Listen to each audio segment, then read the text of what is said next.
Fortunately, the tape recorder was still there when we got back that night. Musette had been standing beside the tree when we approached, as if she had been waiting for us. Ellen had me fetch the tape recorder from the tree while she explained our latest theory to Musette. So, I was like a genie in a bottle? Musette asks as she looks down at the tape recorder. And then the bottle broke. Something like that, I offer. I don't think you can grant wishes, though. Well, I don't buy it, Musette huffs as she crosses her arms over her chest. I'm a person, not a recording. Where's your proof? It's not science without proof. Ellen hits play on the tape recorder, and Musette's eyes suddenly roll back as if entering a trance, and begins to recite each word along with the machine, every breath matched up exactly to the recording. My name is Musette. At least, that's what my mother named me. It sounds so boring and old-fashioned. I want something short and snappy. Something cool. Not Muse. Maybe M or Eddie. Ellen stops the machine, and Musette slowly comes back to herself. I'm not real, she says at last. I'm not a person. I'm an echo. Just a broken old tape. I'm not the real Musette. I'm just a thing. I don't care about the other Musette, Ellen snaps. I never met her, and she's dead. You are Musette, and you are my friend. Maybe you started from a tape, but you have thoughts and feelings of your own. You exist. Thank you, Musette says as she smiles at her. Maybe I'm supposed to die. The other Musette died. Maybe that's my fate too. I don't want to disappear either, but no one lives forever. I'm not giving up just yet, Ellen insists. We only found the recorder 2 days ago. There's still a lot more research we can do. Right, Tori? We've come this far, I remind her. Ellen figured out what happened to the real Musette. If anyone can figure out a way to save you, it's her. All right, Musette says with a sigh. Tori, do you mind leaving Ellen and I alone for a little bit? Oh, sure, I say. Have a good night, you two. Ellen shoots me a tight-lipped smile, and I quickly head back towards the trees towards Hieronymous's room. It was then, and only then, that I realized the way that Musette and Ellen had been looking at each other tonight. It was the same way Hieronymus had looked at me when I scolded Daniel into apologizing to him. Were Ellen and Musette a thing? But Musette was a ghost. I thought they had become best friends because they both were wild seeds with a love of science and technology and a rebellious spirit. Maybe that's what it had been born out of, but maybe their relationship had become more than that?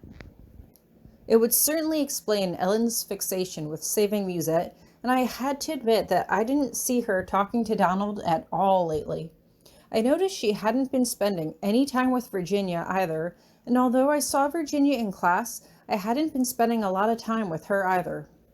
I still remember when, before Thanksgiving break, how we had all been talking about how we would still all be friends and keep in touch after graduation. We hadn't even made it 6 months past that point, and already our friendships were starting to dissolve. I just shake my head as I make it back to my room, relieved that Hieronymus still appears to be asleep. One problem at a time. First, we had to help Musette, and then maybe, with that secret out of the way, we could work on setting our friendships back on track.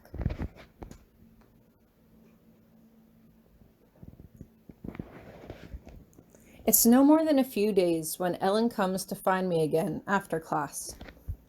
So I think I found the answer to our dilemma, Ellen sighs as she leads us over to the trails to talk.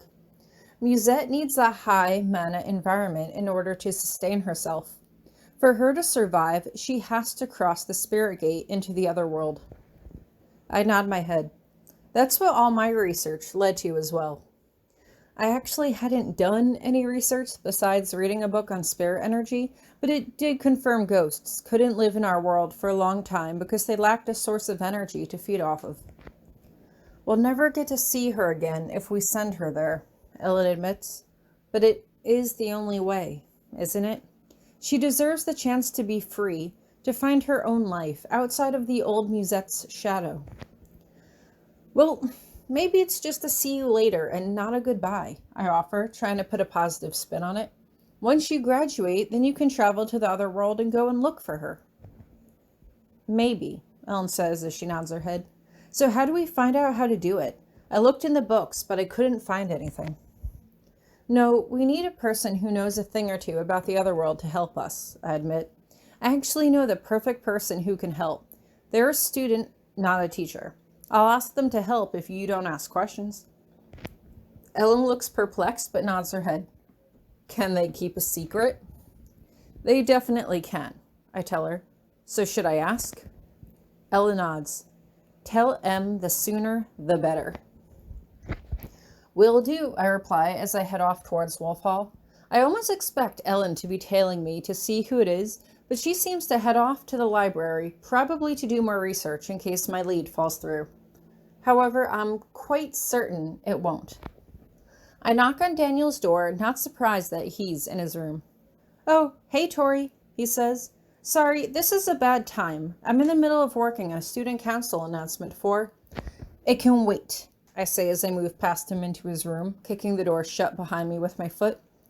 You're in trouble, little boy. Trouble? Daniel blinks at me. What happened? What'd I do? Sit down, I say, and Daniel sits errantly down on the side of his bed, his legs dangling off the edge as I cross my arms over my chest and stand in a position of power above him. Think back a few months. Remember when you saw someone with red hair on the trails and Hieronymous convinced you it was a bird? Daniel nods, looking troubled. Was it really Damien? The demon that attacked you?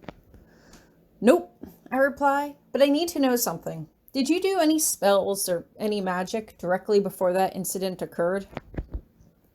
Daniel blushes and squirms. That was a yes, but I wait to hear him confirm it.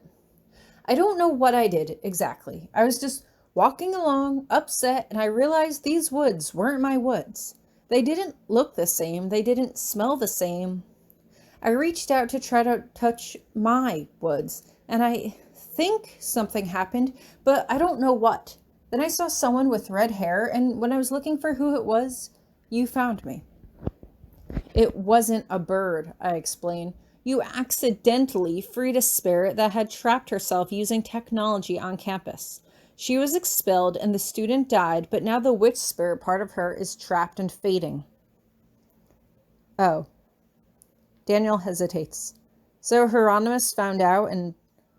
Hieronymous doesn't know, I say firmly, my face set, and you're not going to tell him. You're not going to tell anyone. You're going to fix your mistake and right what you wronged.